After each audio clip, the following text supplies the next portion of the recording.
that the sun shines down its power to all the world and makes the wind blow strong as it will. So lovely earth can stay lovely still.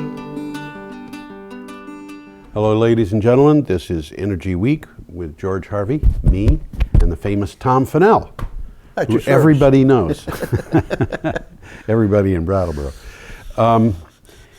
Every day I go to the internet and I look at I do web searches for news relating to energy, climate change, and so forth. And I keep a blog called geoharvey.com, Geoharvey. And I do about, for each item that I find that's interesting, I put together a short synopsis, 50 words or so, and a link to the original article. And I do 10 to 15 of those a day, so we collect a bunch of them in the course of a week. That's for sure. And we do the top 20 or so here. And if you are interested in pursuing some of these stories more, because some of them, there's a lot there, you can go to geoharvey.com and click on the date on the calendar, and that will take you to the day's news, and just go through and find the one that you're interested in, because it'll only be 10 or 15 there. Okay. Well, we don't have the time to go into these things in depth. No, we Some don't. of them really go into depth. Yeah, some of them do. So if you see one that's interested in it, I'll try to call your attention to some of the better ones. Yeah. Look them up, because there's a lot of meat there. You can learn There's a a lot. lot there, yeah, there sure is. Okay, we're starting out with an item from the BBC, and there is a picture here of a lynx. Let's get that lynx up. Is that a lynx or a bobcat? I think it's a bobcat. Do you? A lynx and a bobcat are the same thing, except one's got tufts on its ears and is the equivalent of a monster truck of the other. Because the lynx has got Well, that's got tufts, so it might be a lynx. Such big feet. A lynx has got gigantic well, look at the feet on that one. Yeah, well, a lynx, It could be a lynx. A lynx leaves footprints that are about the same size as the mountain lions, even though the mountain lions weigh Twice the size. Oh, I think more like 4 or 5 times. The bobcat we had, I don't think weighed more than about 45 pounds. That I can believe. Just a guess. But the one mountain lion I saw, which I saw in New Jersey. That's rare. Yeah, it's not common. They actually captured it, so I happen to know that it weighed 180 pounds. Wow. Yeah. Okay, BBC. What's the title, Tom? World wildlife falls by 58% in 40 years. Just think about that. World wildlife populations have fallen by 58% since 1970, a report by the Zoological Society of London and the World Wildlife Fund says. The Living Planet Assessment suggests that if the trend continues at that decline could reach 2/3 among vertebrates by 2020. Habitat loss, wildlife trade, pollution, and climate change, not in that order, are among the causes. I think that most of what's happening here can be attributable to our use of fossil fuels. I think you're right there. Yeah. What the article says, and it's a quick one, animals living in lakes, rivers, and wetlands are suffering the biggest losses. Yeah. We know what the causes are. We know the scale of the impact that humans are having on nature and on wildlife populations. It really is now down to us to act. Yeah. That's the World Wildlife Federation. Yeah, and one of the things that was interesting about the way the news covered this, because the news media were all over this that day. I saw the same article come up a bunch of times. They all said, we've only got till 2020 to stop it from reaching 2/3.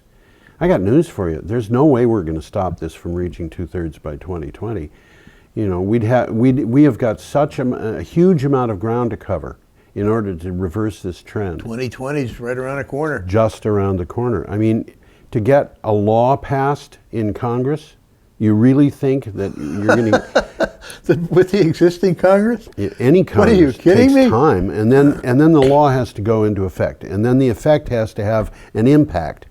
No, I'm sorry. Well, I know what you're saying. I'm just referring to the absolute lack of cooperation in Congress. Yeah. I mean, what did they do? They on inauguration day they met and said we're not going to let this guy get anything passed. Yeah, yeah, basically. So And here they we are. We're succeeded. stuck. We're destroying the planet. The planet is dying, and the Congress is saying that's okay. It's all right. We need a free market. Yeah. No restrictions on the marketplace. Well, that'll work until the marketplace dies. Anyway, is that all for that one? That's all for that That's one. too much. This next one is pretty interesting. The next one is pretty interesting to me. This Hungary. is from portfolio.hu. Go ahead. Hungary to have a power plant that no one else does. And it's very interesting. Yeah, it is. The Hungarian utility MVM and Munich-based clean tech startup Electrokea GmbH are building the world's first grid-scale power-to-gas plant. That is power to gas. Yep. In Hungary. That's what's interesting. Yeah. The unit will have a power consumption of up to 10 megawatts of stranded electricity from renewable sources and will make methane from carbon dioxide. Stranded electricity means They weren't going to sell it. we haven't got any use for this stuff. Yeah, exactly. So useless electricity that really you either have to shut off or find some use for. Right. They have found a use for, and what are they making? And this is storage. Yeah, It's they make. just another kind of battery. That's right. They're making methane, which can be used. It can be just put straight into the natural gas pipelines, Exactly. Or you can use it to make something else. or you can use it to make something else. You could use it to power vehicles. Absolutely. Any vehicle that runs on natural gas could run on methane. Absolutely. Yeah. Well, a quick takeaway, the facility employs a power-to-gas technology based on biological methanation. Biological methanation. Whatever that means, they're using some kind of animals, I guess. This is tiny something animals. I couldn't figure out. We've just had a oh, there you go, a loss of our monitor behind us, but it came back. Does that every once in a while. Biological methanation means that they've got little bugs in there. These Yeah. are basically bacteria. Absolutely. And they take Microbes. They're microbes, and they take carbon dioxide and make it into methane. Obviously, they're getting hydrogen, probably from water, to do that. But the interesting thing about this that I didn't quite figure out from the article is, what is the electricity used for? I don't know. They use 10 megawatts, but what is that 10 megawatts used for? It's at least partly some sort of It's a plot. some sort of electrolysis. Okay. It's at least partly some That sort makes of, sense. They're doing the electrolysis to supply the microbes with hydrogen. That would make sense. Yep. Yeah. Okay. Okay. Yep. Yeah. All right. We solved it, people. Yeah. There you go. Okay. Should we move on? These articles, by the way, are from Thursday, October 27th. I told you that you could go to the calendar, but it's not much help if you don't know what date it is. Yeah, I got a few things to say about that one, but they're not that important. Okay. Let's move on. Alt Energy Mag. Massachusetts Renewable Energy Trust and the Federal Bureau of Ocean Energy Management released marine wildlife studies.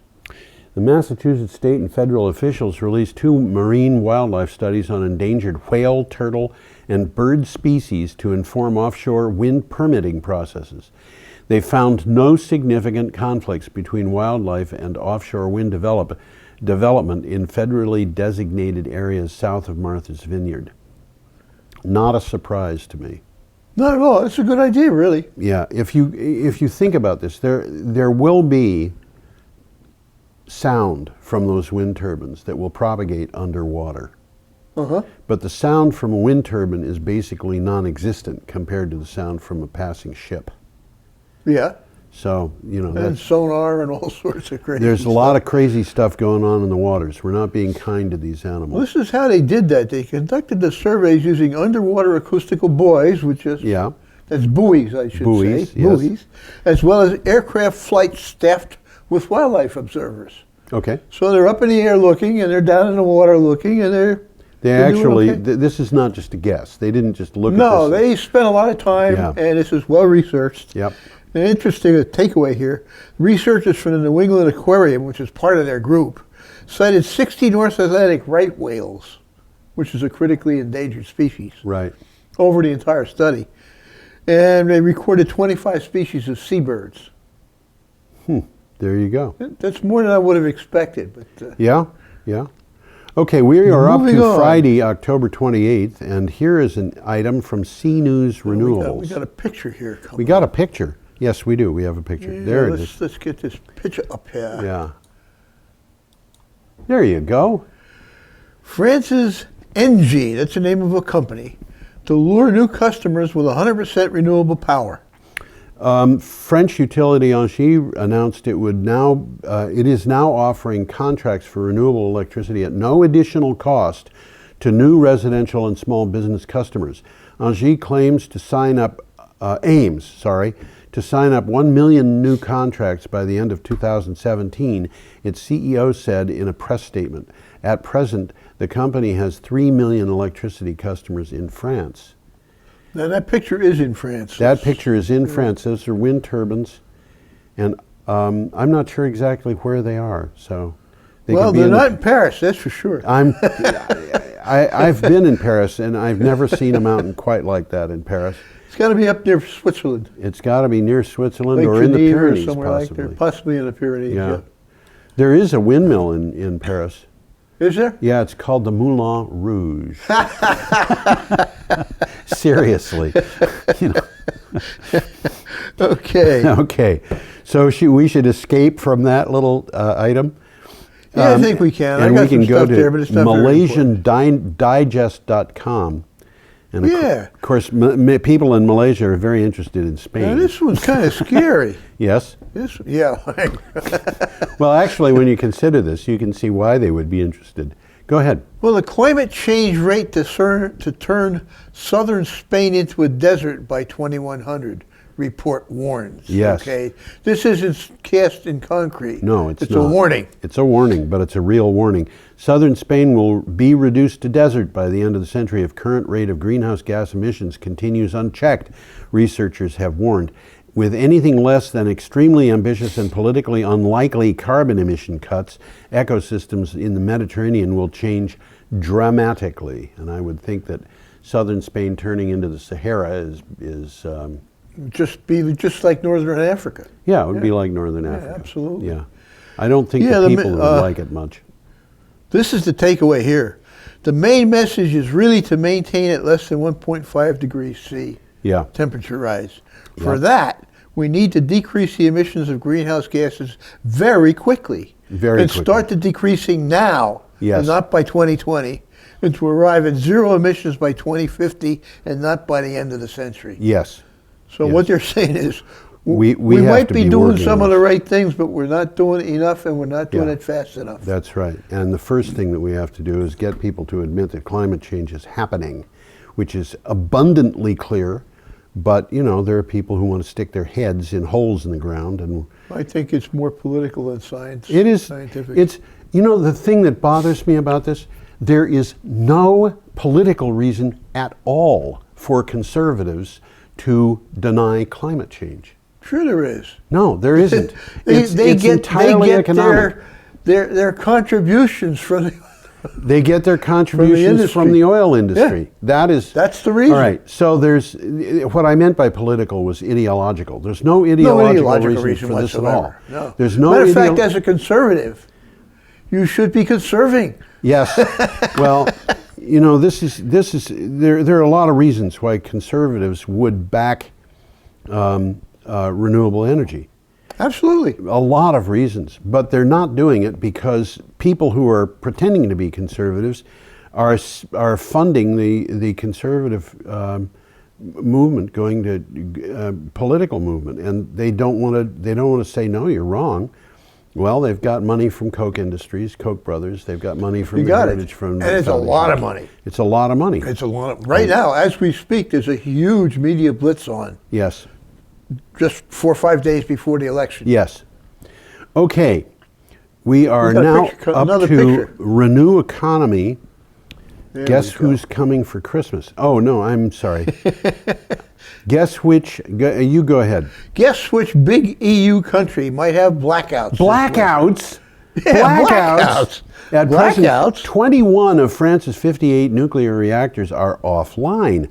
The country's power prices have skyrocketed, as have imports. Power from fossil fuels is increasing, and the country now has postponed plans to implement a floor price on carbon.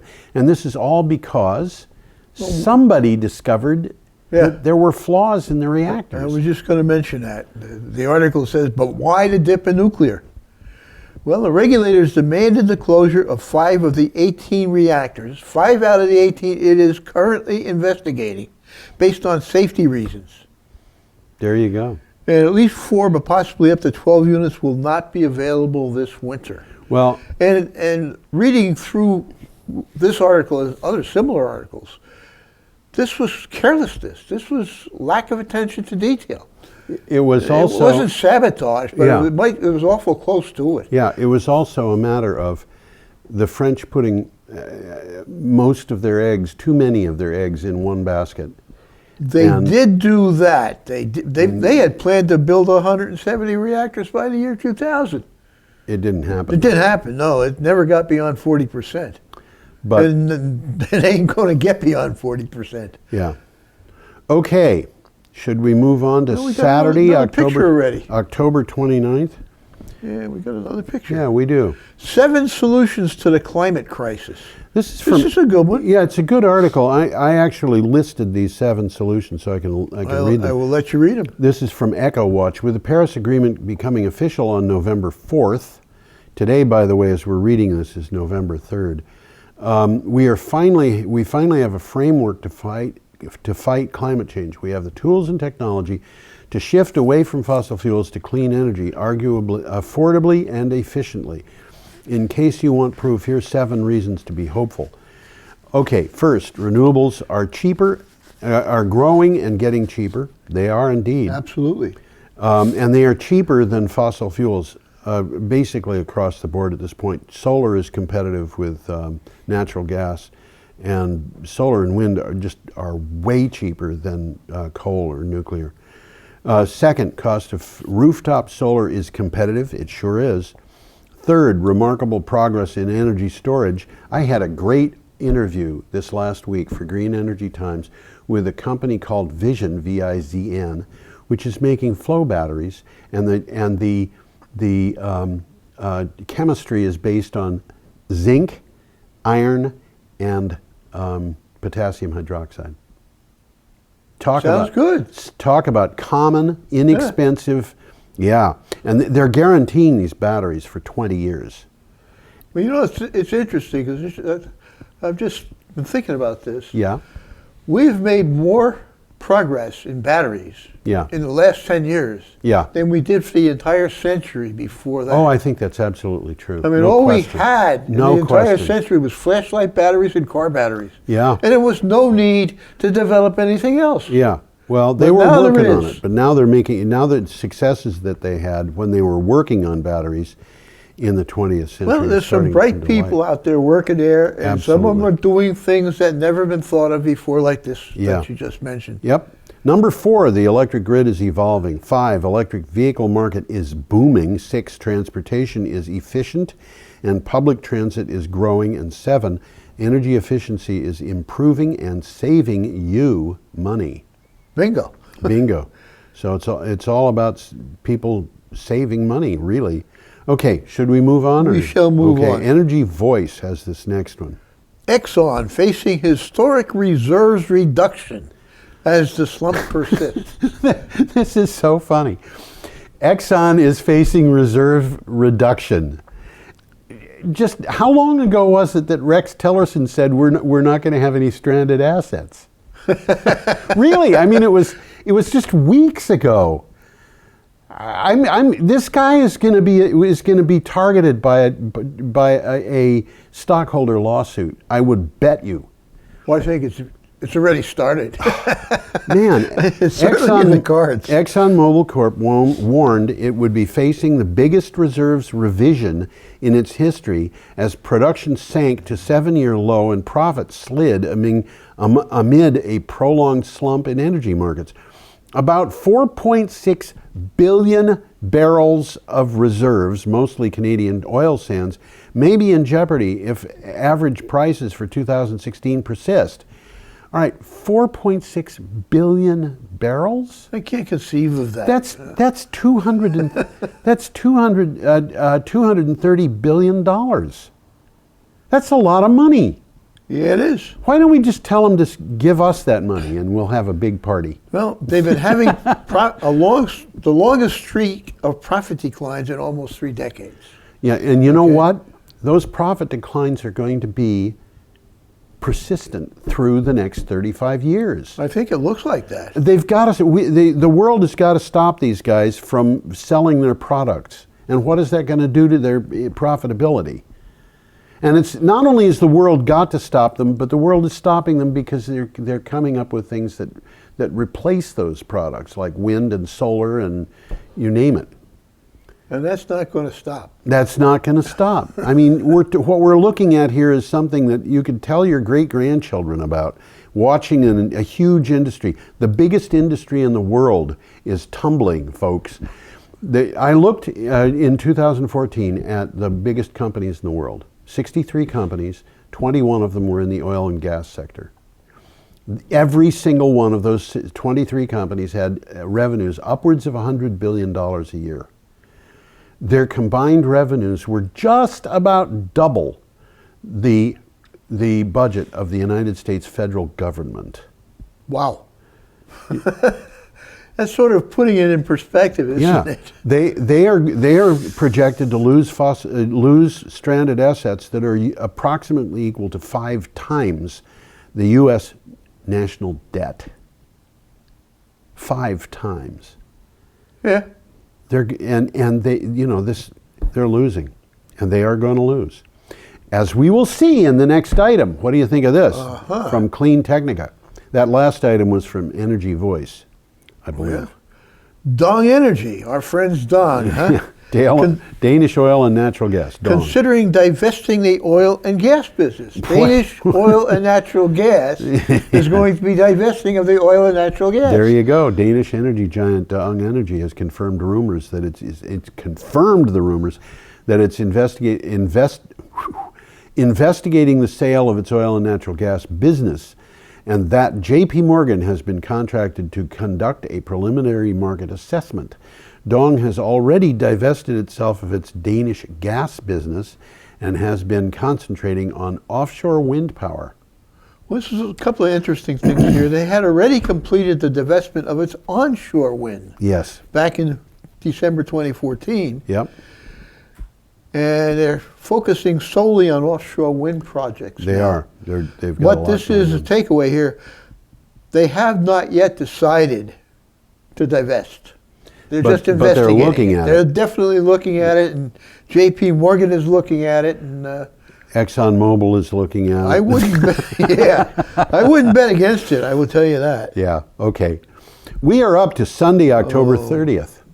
This is along. This is a biggie here. Well, this will tell you something about why we've got to get rid of fossil fuels, and it puts it right into terms of different picture than No, it is a different picture. I'm sorry, I couldn't. It doesn't matter. Couldn't put the picture there up because it was too. It was too long, and I couldn't divide it because it was a file that I couldn't edit.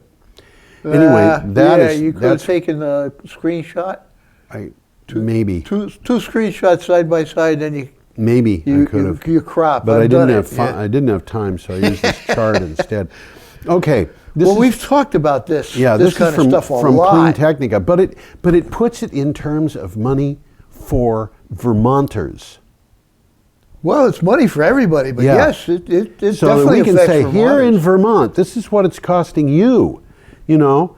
I mean, they burn the gas in Ohio. They burn the coal in Ohio. Yep. And the nonsense comes down here in Vermont. Except for one thing. This is not all fossil fuels. This is just fossil fuels used in transportation. Okay. Yeah. So this article's just about transportation. Just about transportation, which in Vermont is about half of our emissions. Well, for we fossil do have fuels, a little less than half. higher percentage Yeah. of transportation. This is from involved. Clean Technica. What's the title of it? $1.30 in unpaid health and societal costs for every gallon of gasoline sold in the U.S. Every gallon of gas you buy Costs and us. burn costs somebody $1.30 in medical expenses. And the people who are spewing this garbage into the air aren't paying for it. They aren't, and the fossil fuel industry isn't paying for it. According to a study from the American Lung Association in California, the unaccounted for health and societal costs of burning a gallon of gasoline total $1.30. This means that if these costs were to be accounted for in the price of gasoline, then pricing would be at least $1.30 a gallon higher than it currently is. Now I want you to look at this chart. The American Lung Association looked at 10 states, which are what they referred to as ZEV states, zero emissions vehicle states. They're states that have laws about moving to zero emissions vehicles. And it happens that 7 of those 10 states are in the Northeast. That's interesting. All of the Northeast states, New York, New Jersey, and all of New England except for New Hampshire. Vermont here, you'll notice the cost in billions is 0.3. That is $300 million in medical costs in the state of Vermont. 0.3 doesn't look like much. No, but it's Well, you bring it $300 back million. home. And if you Yeah. divide that into the number of people, or by the number of people, you find that it's about $480 per person, folks. This is coming out of your pockets, folks. If you have a family of 4, that is $2,400 a year for your family. And guess what? There's a reason why you don't notice it if you don't notice it. And that's because it's in medical insurance and taxes and things like that where it's hidden. It's all buried. It's all buried. Yeah. But if your kid has asthma, you probably know that you're paying for it. And you can blame... in spades, really. Yep, and you can blame the same people who have caused us to lose 2/3 of our wildlife. Yeah. Yeah, but let's argue about whether we should be putting wind turbines on hilltops in Vermont, because that Well, they disturbs cause the they animals. cause all sorts of noises and stuff. Yeah. I'm sorry. Another child dies every 52 and a half seconds because of respiratory. Nobody's calling people's attention to that except people like us. Another person and there's people dies. out there yelling and screaming that the turbines are going to be the death of America. Yeah, right. Well, America is going to die if we don't do something about this problem. We've already lost about 2/3 of our wildlife. Yeah. I remember when I was a kid, we used to have big problems with mosquitoes. Not that I love mosquitoes, but I haven't seen mosquitoes like what we I had. haven't seen them at all this summer. Well, I don't think I got bit yet. when I was a kid, it was like the numbers of mosquitoes per cubic foot. And They published it in a newspaper, didn't they? I don't know, but my brother and I decided that we were going to kill mosquitoes one night, and we shined a light on the side of the house and just swatted them as they hit the white. Wow. My mother didn't like that. and I think we counted these things. We counted hundreds of them that we killed. And guess what? It didn't make any difference. There were still as many as there were before. I mean, that's the way it was. The power lines in front of our house would have swallows. Okay. Oh, I bet they're having a good time. Just lined up, long lines of swallows. I mean, from one telephone pole to the next, just swallows on the, and then beyond that. And they were all there just sitting around saying, well, in a few minutes we'll go get some mosquitoes. They aren't there anymore. They're not, huh? They're not. No, they're not. I haven't been bit all summer. Yeah. The swallows are not there anymore. Swallows aren't there either. I'd prefer not to have them. I'd prefer not to have the mosquitoes, but I'd also prefer not to have the ticks that we've got because of climate change, which has been, but it doesn't exist. Don't worry about it. No, ladies and gentlemen, if you're worried about ticks, forget it. The Republican Party's got you under, they've got your back. You're not going to get Lyme disease because there aren't any ticks because there isn't any climate change. Right. Sorry, there are ticks, there's climate change, there's Lyme disease, and there's not as many swallows as there used to be. Okay. We're moving along. Moving along to International Railway Journal. All Dutch electric trains to run on renewable energy. There you go. There was I'm a train buff, Yeah. and there was a nice picture in there of a train. Yeah. It was a very modern passenger train, double-decker. Actually, I'm trying to get over there and ride on that thing. I should have put that up on this thing, shouldn't I? It was neat. It was a beautiful train. I remember it. It had a yellow double-deck. The first car was yellow double-deck car. Yeah, it was Big. just a small engine compartment, and the rest of it was seats, double-deck seats. Okay. Netherlands Railways announced that all electric trains on the Dutch network will operate exclusively using power from renewable resources with effect from 1st of January 2017, a year earlier than envisioned. That tells you something. The sector is purchasing 1.4 terawatt hours per year, which is 1.2 terawatt hours is used for traction. That's pulling the train. Pulling the train. The rest is used for lights, camera action. Yeah, that's right. Heating the station. And it's funny because the comments that I saw on one of the articles that related to this, a guy was saying, "What, are they crazy? They're going to use wind power and solar for these trains? The trains are going to go dead in the track. The wind doesn't always blow. The sun isn't always up. They're out of their minds." I think they've thought about that. I think they've thought about it. Too. Interesting takeaway here. The main goal is to encourage a modal shift from cars to bikes, public transport, and electric transport. Yeah. Incentivizing changes in commuting behavior through more favorable secondary labor conditions, such as the reimbursement of travel costs, parking policy, and housing. Just think about this. You get yourself a car and you commute every day. Yeah. So you get yourself a car, you have to pay for fuel, you have to pay for a place to park. Absolutely. I got news for you. Places to park in cities are not cheap. Absolutely not. Cheap. A parking space in New York City and Manhattan is more than a house would be in Brattleboro. Oh yeah, this is just rent. for parking space. Just for to rent. rent it. Yeah, and housing in Manhattan is more expensive than parking in Manhattan, but most people in Manhattan don't have cars, so it's not a problem for them. By the way, this program in Holland is called the Low Car Diet Program. Low car diet. Yeah, that's right. Okay. Okay, well, back to what we've been talking about. Yep. This is from CNN. This is Monday, October 31st. Air pollution kills 600,000 children yearly. Now, this is what I was citing earlier. UNICEF is calling on world leaders to reduce air pollution, saying it leads to the death of more children yearly than malaria and HIV/AIDS combined. Around 600,000 children under the age of 5 die every year from diseases caused or exacerbated by outdoor and indoor air pollution. Conditions are especially difficult in poor nations. Well, 600,000 children is another child every 52.5 seconds. The article also says that air pollution also hurts children it doesn't kill. Yeah. Hurts children that it doesn't kill. It does indeed. And pollutants not only harm children's developing lungs, they can actually cross the blood-brain barrier and permanently damage their developing brains. Yeah. And thus their futures. Yeah.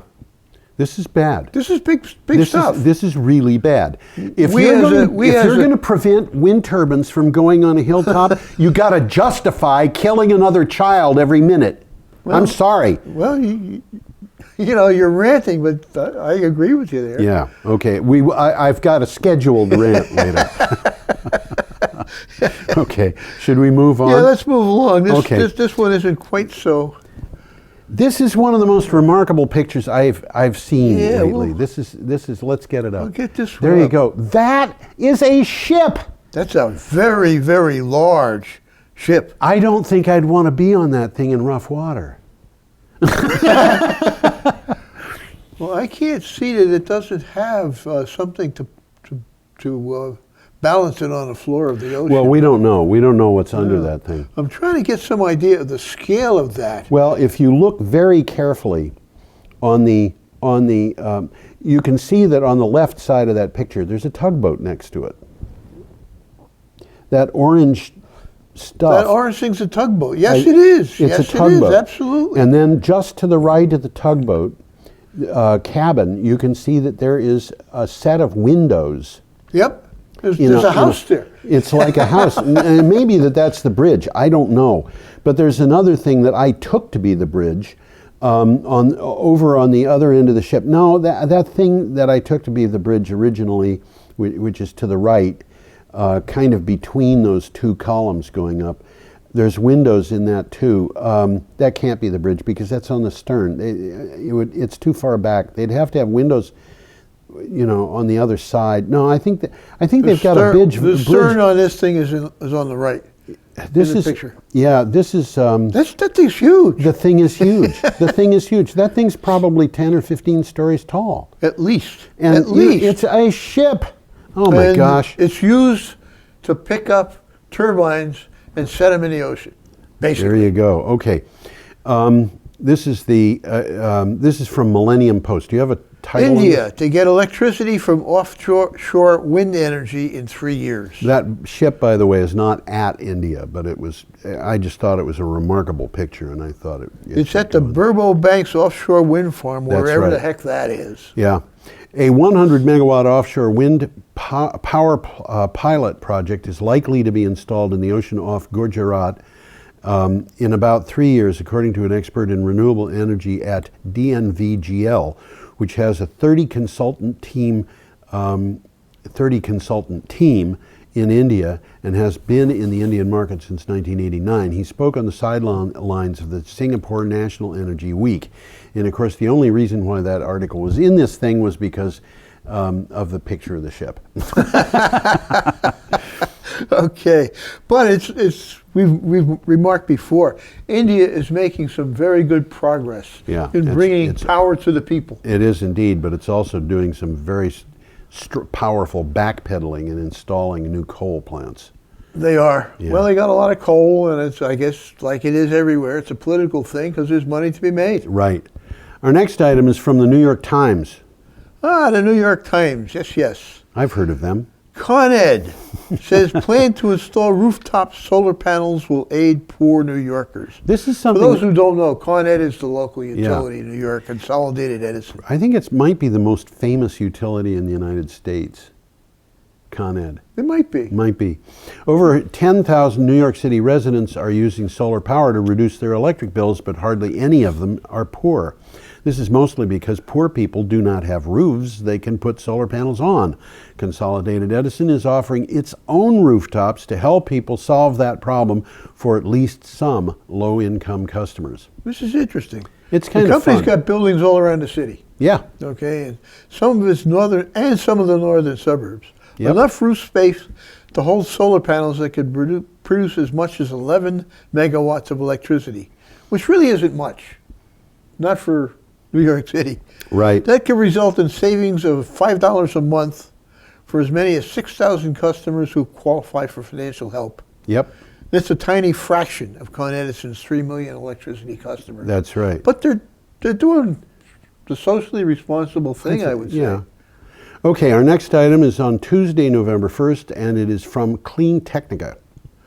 Residential distributed energy market set to total $423 billion in 2025. Which is not that far away. A report from Navigant Research on the global market for residential. The global market. Yeah. For residential distributed energy resources predicts that annual revenue for the market is said to increase from about $19.7 billion in 2016 to $92.7 billion in 2025, growing at an annual growth rate of 18.8% and bringing the sector's total revenue up to $423 billion. So what they're basically saying is the world will be using more electricity.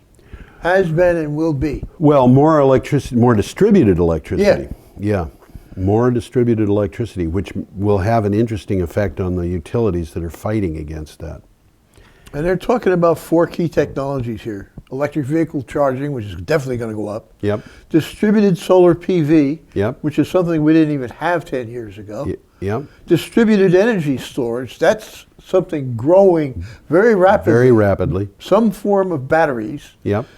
And demand response, which is Demand. We could do a whole program on demand Yeah, response. we could. We have to move ahead because I've got to have time for my rant, and so we'll hit Clean Technica next on Tuesday, November 1st. Oh, I'm sorry. Yeah, I was going to say Penn Energy. Penn Energy. Got a picture of it, too. Yes, and this is a wind farm in Zhoushan, Zhejiang province, and I probably pronounced that extremely China, badly. right? Huh? It's China. It's China. Well, That's you can right. see, if you look carefully, there's Chinese writing on one of There those. is. Yeah. There's Chinese writing. How strange. Yeah. Well, they use Chinese writing in Japan. Oh, there it is. too. It's up there on it says wind farm in Zhoushan. Yeah. Oh, well, it's... Why does that have that there? It's because, there we go. Huh? What is going on? That's... Oh, okay, that's your mouse. Okay. It's not coming up This on the is- screen. This is from Penn Energy. Penn Energy. Iberdrola Renewables is offering residents of, no, that isn't it. Payments promised town residents if Aha. voters okay wind project. Now, isn't that strange? Yes, well, Iberdrola Renewables is offering residents of 2 Vermont communities direct payments if a wind farm is built in them. The payments are estimated at $1,162 a year for full-time adult residents of Windham and $428 for Grafton residents. The Vermont Attorney General's office has found nothing improper with the proposal. Well, We can buy your I'm vote. for the project, but I'm that's for a the- bribe. It's a bribe, yes. You're allowed to bribe voters. What can I say? An interesting takeaway from this article. Yeah, Opponents say the site, now they're talking about the Grafton yep. wind project. Yep. The site is pristine wilderness that would be forever Oh, come scarred. on. But Anybody if who believes that should go up there and look. That's my whole point. Before we It's- went up there, it's a disaster. It's a disaster. It's scrub that has come up after clear cutting that took place, what, about 10 years ago? Yeah. And it's got and there's 2 power lines going power through lines running through it. it. And a road. And a road. And by the way, if we don't get wind farms in Vermont, we're going to have double the power lines we've got, which I don't think anybody wants. I don't. But the problem with the opposition to wind power is that nobody wants to do it thoughtfully. If they had thoughtful opposition to wind power, I might get on board. But I haven't seen any. I haven't seen it either. No, it's kind of knee-jerk stuff. It's knee-jerk. Well, yeah, it is, except that it's engineered knee-jerk Engineered stuff. knee-jerk stuff. Yeah, Man, it's- you're right. Yeah. Okay. Fear is a great motivator. Should we move on? Move along. This is my rant, and this appeared in the Brattleboro Reformer. You want to oh read yeah, the title? this is Solutions Needed for Fossil Fuel Problems. Someone we all know and love wrote a letter to the Brattleboro Reformer. Thank you, Tom. All right, I'm just going to read the letter. Editor of the Reformer, in just the last week, we've had 3 depressing news items come before us. UNICEF released a study saying that 600,000 children die each year from air pollution. That's a child dying every 52.6 seconds. The World Wildlife Fund released a report saying we will have lost 2/3 of our wildlife in the 50 years ending 2020. And the greatest cause of that is loss can be traced to our use of fossil fuels. The American Lung Association's California chapter released a study that gives the cost of medical problems stemming from fossil fuel use of fossil fuels for powering transportation. Vermont is one of the 10 states studied. It says we lose $300,000 a year because of diseases resulting from our use of gasoline and diesel oil. That's about $480 per person per year, with a cost mostly hidden in medical insurance and taxes. We might reflect on the human suffering from asthma, lung cancer, emphysema, and other diseases caused by fossil fuel use. None of these facts surprise me because I research the news daily for a blog. Who do you suppose wrote this? And have seen similar information. The WHO and IEA indicate we lose another person to outdoor air pollution about every 10 seconds worldwide, a rate comparable to our losses of military personnel during the Second World War. Say that one again.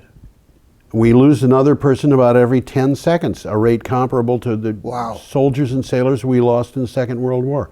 Estimates of financial losses due to fossil fuels are ranged from $250 to $1,000 per person per year worldwide, based on sources ranging from the WHO to financial institutions. The Audubon Society said we could lose 50% of the bird species in North America because of our misuse of fossil fuels. We're almost there now. Yeah, we are. And the WWF scientists said we could lose another species to extinction every 10 minutes unless we get unless we deal with climate change. Given the nature of these problems, I find it astonishing that people actually attempt to prevent wind power, solar power, and other solutions from being put in place. A lot of misinformation has circulated about wind and solar power. Much of that has been used to frighten people to lend support to opposing them. Repeat that sentence. It's a good one. A lot of misinformation has been circulated about solar and wind power. Much of that has been used to frighten people to lend support to opposing them. Fear is a great motivator. Fear is a great motivator, and possibly other forms of renewable energy. Today, thousands of people in this country live in wind farms. Yeah. That is the word. We've talked about that. In wind farms. Quite happily finding the positions of Vermonters who oppose wind power amusing at the least. Real-world installations show that wind power and solar on a power grid do not reduce reliability, which is why the Dutch are going to renewable energy for their trains, and in fact improve it. Wind provides the least expensive power we have, according to the US DOE. This is the 2015 Wind Technologies Market Report, which you can get online. You're talking about American power, and you're talking about onshore wind. You're talking about onshore wind in the United States, and these are power purchase agreements. The average power purchase agreement was, in 2015, was 2 cents per kilowatt hour. 2 cents. Wow. Mark it up 100% and you're paying 4 cents per kilowatt hour. That's why people in Texas get wind power for free, right. At some part of the day.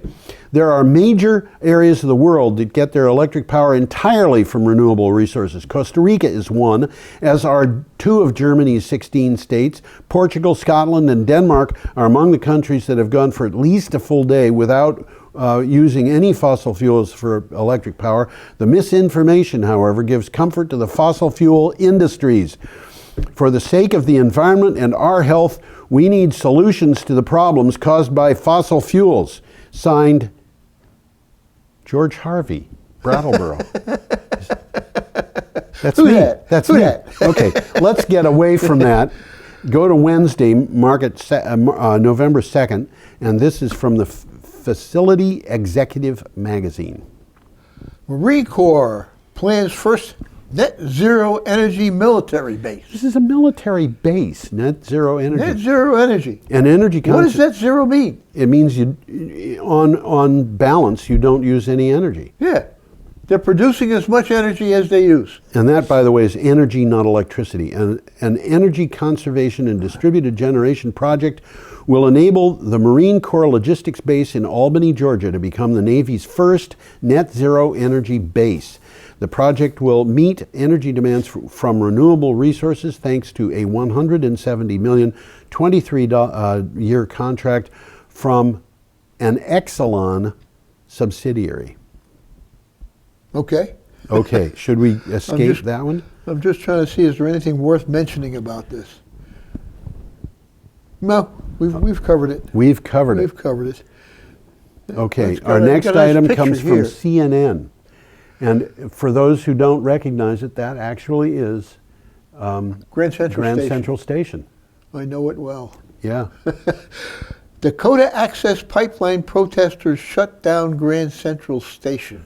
Dozens of demonstrators aiming to raise awareness of ongoing pipeline protest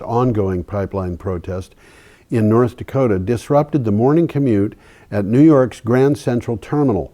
After that, they marched on offices of major U.S. banks to protest pipeline funding. They carried signs reading "Water is life" and "Respect the earth," in addition to which they... I'm looking at that picture. Yep. And I was wondering why that center window is so bright, because I know they're identical windows. Yeah. And it has to be, and I'm sure that it The is, sun is back that the there. one on the right and the one on the left are shaded by adjacent buildings. And the one in the middle is getting the sun. And the sun is coming almost straight at you. It's, Standing it's probably strong- about noon, you know. Yeah. And the sun is south of Grand Central Station, so. Standing strong at Standing Rock is what one of those signs reads. Yeah. Indigenous sovereignty protects the land and water. These people are very annoyed. A couple of quick takeaways. Yeah. Here. A demonstrator originally from Peru says she came to spread the word about protecting indigenous people. Our people at Standing Rock are being terrorized by military and police, which is true. We've seen the news. Yeah. They're being pepper sprayed, shot with rubber bullets, arrested, and beaten. The issue is a tipping point for all of us. If we do not change the way we're treating the earth to receive our fuel and energy sources, we are in deep trouble. Deep trouble. Deep trouble. Yeah, there's no question about it. And this is a story that has just been going on, and it's been building over the last few months. Now, today, It's reaching a crescendo now, probably because of the election. Yeah. But, there's all sorts of demonstrations being right. planned. Today, President Obama was reported in the news. He, I think, did this yesterday. He said that they could come up with a different route for the pipeline, which would avoid the reservation. Well, that solves this problem, but it doesn't solve the problem. That is exactly the point. It solves this problem. It makes these demonstrators shut up and go home. But it's going to throw the whole thing in the lap of somebody else. Yeah. And, you know, there are a lot of reservations out there, too. That's Well, one of the worst things about this is the oil that they're talking about is tar sands oil. Right. And there's nothing dirtier. Yeah. Yeah. You So- want to know what tar sands oil is like? Get a pile of mud, very fine, mix it with soda water, and put it in a bottle. Because when this stuff is disrupted, it fizzes, which is why they had that awful explosion. It does. What's fizzing is not CO2, it's methane. Which is why they had that awful explosion in Canada a couple of years ago. Exactly. People were burned to death because of this. And you know, pipelines, people don't know this. We have another pipeline disaster in the United States about every 3 months. I didn't know that either. Yeah. If you go to Wikipedia, you can look up list of pipeline failures. I forget the exact title of the thing. But when you do that, you find that we have, and you know, these leaks and breaks and stuff like that range from rather small things, 8-inch pipelines and things like that, to huge, massive things, like that. Massive things, and they will cause explosions. You know, burn down neighborhoods, Ruin rivers. Yeah. And this is just a matter of getting the oil to market. But you know, and it's ironic because in this particular case, they're bringing that oil from Canada down to Texas. What are they going to do in Texas? They're going to refine it and then export it. Yeah. This isn't even going to be used in America. Well, we're seeing that, and another thing that's interesting is the value of this oil is going down. Well, that's something we mentioned in this Right. episode. So we've got people like ExxonMobil saying this is going to get written off, which is not exactly the same oil, but I think that we should be looking at getting off of fossil fuels quickly and cleanly, and building new oil pipelines is not a way to do it. It's happening as we speak, Yeah. and it's happening because it's making less and less economic sense every day. Yes. Renewables are getting cheaper. They're getting more plentiful. They're distributed. They're being owned by a bunch of little people instead of a small number of big people. And so things are changing. I mean, But there are very big people who stand to lose large amounts of money, and they have power. And they have power, and they've got political allies, or I should say lackeys, in Washington, D.C., some of whom run for president of the United States. others run for the Senate and so forth.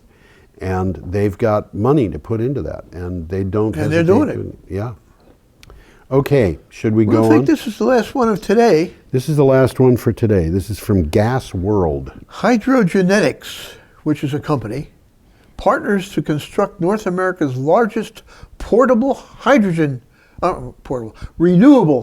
plant. There you go. Duh. The city of San Bernardino. The city of San Bernardino. Why would they name a city with a name that you can't pronounce? And Hydrogenics Corporation are partnering to build North America's largest 100% renewable hydrogen plant in Palm Springs, California. The 2.5 megawatt zero impact production hydrogen facility will use hydrogenics technology to convert wind and solar into renewable hydrogen. So what they're talking about here is a huge battery.